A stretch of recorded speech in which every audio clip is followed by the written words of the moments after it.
Salut à tous, c'est WWFan, on se retrouve pour une nouvelle vidéo et aujourd'hui on va faire les résultats de WWE Raw du 21 décembre 2020. Donc je sais très bien que je suis assez en retard de beaucoup de semaines, mais bon, j'étais en cours et donc voilà, les cours sont plus importants. Mais bon voilà, donc on se retrouve le week-end donc pour faire les vidéos. Donc voilà. Donc ce soir c'est WWE Raw. Le show rouge démarre avec les commentateurs qui nous souhaitent la bienvenue et Charlotte Flair arrive sur le ring. On voit une vidéo sur la victoire de Charlotte et Asuka à WWTLC pour devenir les nouvelles championnes par équipe. Charlotte dit qu'elle est enfin dans le Thunderdome. Quel serait le Thunderdome sans la reine?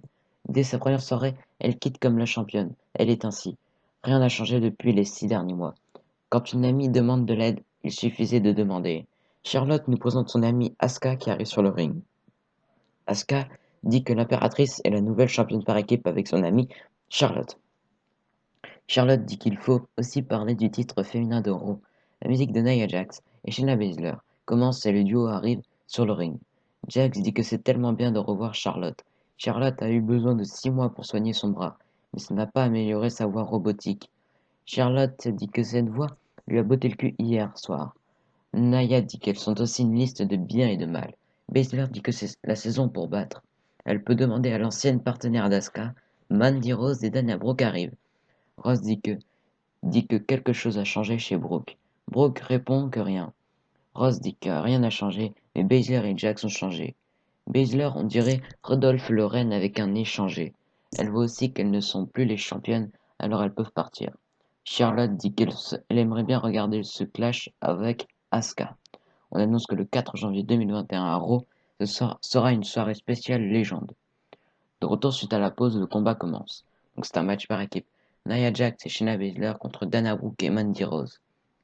À la fin du combat, Brooke repousse Baszler contre le coin et la couvre, mais Baszler résiste et lui applique sa Kirifuda Clutch pour la faire taper. Donc les gagnantes sont Nia Jax et Shayna Baszler. Après le combat, Baszler et Jax regardent les championnes en bas du ring, mais Brooke et Rose expulsent les deux du ring. En coulisses, le Hurt Business marche et croise un homme avec un t-shirt du New Day.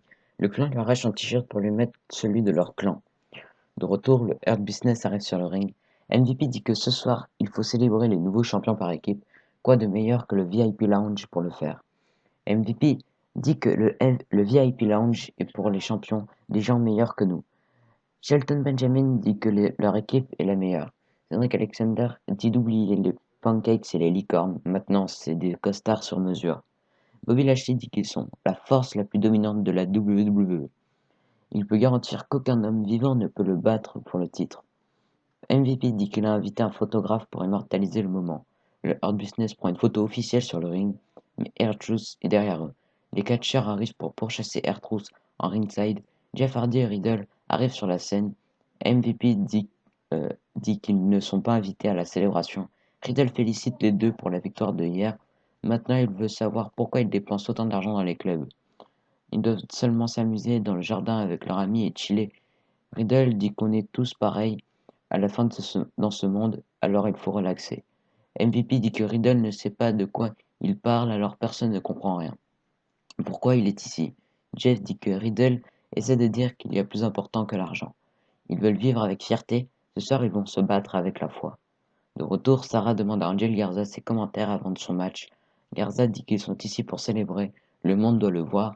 Il donne une rose à Sarah euh, et dit qu'il va penser à elle pendant le match. Il sera disponible après le match. Donc c'est un match simple. Drew Gulak contre Angel Garza. À la fin du combat, Garza fait un super kick à Gulak et enchaîne avec son Wing Clipper pour le compte de 3. Donc le gagnant est Angel Garza. De retour, le Miz et Morrison sont sur le ring pour une édition du Miz TV. Miz dit que là, dans la vie ne vient pas avec une chance au titre WWE. Hier soir, il avait la chance de s'ajouter dans l'histoire comme un 2 fois champion de WWE, mais il a échoué. Lui, il a échoué, et pour sa famille aussi, il est désolé. Morrison dit qu'il faut aussi s'excuser à une autre personne. Miz nous présente AJ Styles, qui arrive sur le ring avec Omos. Miz dit qu'il voulait avoir AJ sur son show, comme il lui doit une explication. Il n'est pas impulsif, mais il croit qu'AJ aurait fait la même chose. Il a pris l'avantage d'une opportunité. AJ dit que le Miz est le plus grand idiot de la planète. Miz est égoïste et incompétent. Miz lui a coûté son titre WWE et en plus il a encaissé sa mallette. Les deux ont perdu à cause du Miz. Miz dit qu'il le sait. Ce contrat représentait tout. Il y a 10 ans, il est devenu le champion de WWE en encaissant sa mallette pour aller au main event de WrestleMania. Cette année devait être la même chose. Depuis 15 ans, il a travaillé pour avoir sa place. Il espérait devenir champion. S'il était champion, tout le monde lui montrerait du respect et Raw irait à un autre niveau. Alors du fond du cœur de son âme, il s'excuse. Les deux ont été volés hier soir. Miz dit que c'est le temps des fêtes. Alors il veut lui offrir un cadeau. Il veut lui offrir la chance d'être la co-star du Marine 7. Miz montre l'affiche, mais AJ est en petit au fond. AJ n'est pas content. Omos dit que techniquement c'est John Morrison qui a encaissé la mallette, le contrat. C'est lui qu'il faut insulter. AJ et Morrison commencent à argumenter. Miz demande le silence. Miz dit qu'Omos a raison. Morrison a encaissé la mallette Money in the Bank. Il est la seule personne qui peut encaisser le contrat. Il demande de retrouver son contrat ici et maintenant. Il mérite ce contrat. La musique de Drew McIntyre commence et il arrive. McIntyre dit qu'il y aura un street fight plus tard et c'est lui qui va s'occuper de les battre ce soir. McIntyre dit qu'après TLC, il a eu la chance de célébrer. AJ ne va jamais l'oublier alors qu'il lui a laissé une marque permanente sur la joue. McIntyre revient sur l'histoire du Miz et Morrison de lundi dernier. Il a décidé de se pencher sur une suite pour l'histoire. McIntyre dit que ça se nomme le cauchemar après TLC. Sheamus et Kesley arrivent pour raconter l'histoire qui se termine avec un cauchemar phénoménal. Lee dit qu'ils peuvent faire une nouvelle fin dans le street fight. McIntyre dit que ça suffit de parler. Lee, McIntyre et Sheamus entrent sur le ring pour les attaquer et ils vident le ring. On présente une vidéo sur l'histoire entre Ricochet et Retribution. Donc c'est un match simple. T-Bar accompagné de Retribution contre Ricochet. À la fin du combat, Ricochet est distrait par Mustafa Ali en bas du ring et T-Bar porte un coup de genou à Ricochet pour le compte de 3. Donc le gagnant est T-Bar. Après le combat, T-Bar dit que Retribution n'est pas l'ennemi de Ricochet. Il doit rejoindre le groupe ou sinon ils vont mettre fin à son existence. Dans une vidéo plus tôt aujourd'hui, le New Day explique qu'ils ont déjà perdu les titres par le passé et ils ont regagné. C'est du déjà vu pour eux. Kofi Kingston dit que le New Day rebondit toujours. De retour, les catcheurs arrivent. MVP et Bobby Lashley accompagnés de Cedric Alexander et Shelton Benjamin contre Hardy Bro, Jeff Hardy et Riddle. À la fin du combat, Lashley évite le finisher de Jeff et applique son Hurtlock sur Jeff et il tape. Donc les gagnants sont MVP et Bobby Lashley par soumission. Donc après c'est un match simple. Jackson Riker accompagné d'Elias contre Grand Metallic. À la fin du combat, Riker bloque une charge de Metallic et lui fait une sit-out powerbomb pour le compte de 3 en moins de 2 minutes. Donc le gagnant est Jackson Riker. On présente une vidéo du match entre Wyatt et Orton à WWE TLC. De retour, Randy Orton arrive sur le ring. Orton dit qu'il a été appelé de nombreuses choses pendant sa carrière. Malade, fou, possédé. Il a prouvé à TLC qu'il est chacune de ces choses alors qu'il l'a brûlé vivant. Il n'a aucun regret comme le Fiend n'est pas un homme. Orton, il n'est pas normal. Non plus, alors il ne se sent pas mal. Il a profité de chacune des secondes alors qu'il a vu le Fiend brûler. Orton dit que s'il ferme ses yeux, il peut il peut voir le moment, il peut sentir le moment. Orton dit que hier soir, il a bien dormi comme si les voix dans sa tête n'étaient plus là. Les voix ne sont plus là. Il entend seulement le Fiend qui se bat pour sa dernière respiration alors que les flammes montaient. Le Fiend est parti. Le Fiend n'existe plus et il est la personne diabolique qui l'a fait. Les lumières se ferment, les lumières s'allument et Alex a glissé sur le ring sur une balançoire. Bliss demande s'il l'attendait à quelqu'un d'autre. Maintenant, on peut le nommer le terrain de jeu de Bliss. Elle invite Orton à venir jouer, il doit se demander où il est. La météo est bonne en Floride, alors il pourrait être à la plage. Elle espère qu'il n'attrape pas un coup de soleil. Le film pourrait aussi être à son restaurant préféré, le BBQ.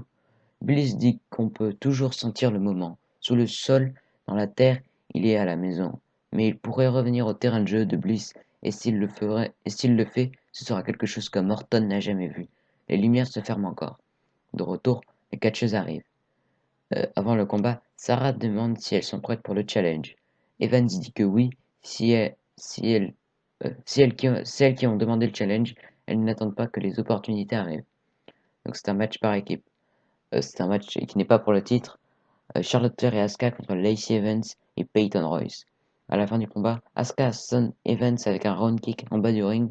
Charlotte veut faire son Fire 4, mais Royce la renverse avec un contre rapide et Charlotte résiste. Charlotte la repousse au sol et lui applique son Fire 8 pour la faire taper. Donc les gagnantes sont Charlotte Flair et Asuka par soumission.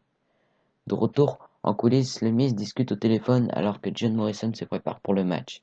Miz discute en disant qu'il doit retrouver sa mallette. AJ arrive et lui enlève le téléphone en disant qu'ils doivent aller sur le ring.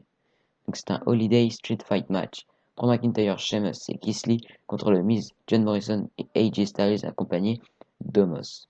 À la fin du combat, McIntyre fait une powerbomb à AJ à travers une table en bas du ring. Sheamus frappe Morrison avec un kendo stick en bas du ring. McIntyre retourne sur le ring pour préparer son Claymore. Sheamus prend la tag, Lee prend la tag, Lee lance Morrison sur Omos et Omos lance Morrison dans une table. Lee enchaîne avec sa sit-out powerbomb sur le Miz pour le compte de 3. Donc les gagnants sont Drew McIntyre, Sheamus et Keith Lee. Après le combat, Sheamus fait son Brogue Kick sur Lee. Le show se termine avec McIntyre et Sheamus qui argumentent. Donc voilà, c'était tout pour les résultats de Raw du 21 décembre 2020. Donc on va essayer de faire toutes les vidéos ce week-end que je n'ai pas pu faire. Allez, abonnez-vous, lâchez des pouces bleus, des commentaires. Allez, bye. Et surtout, n'oubliez pas que mes vidéos sur ma chaîne secondaire vont bientôt arriver. Là, je vous le promets, ce week-end, j'essaierai d'en faire. Donc cet après-midi, je vais essayer de faire des vidéos sur Rainbow Six Siege ou Call of Duty Black Ops 4. Mais il faudra que je fasse la vidéo de présentation de mes jeux. Allez, bye.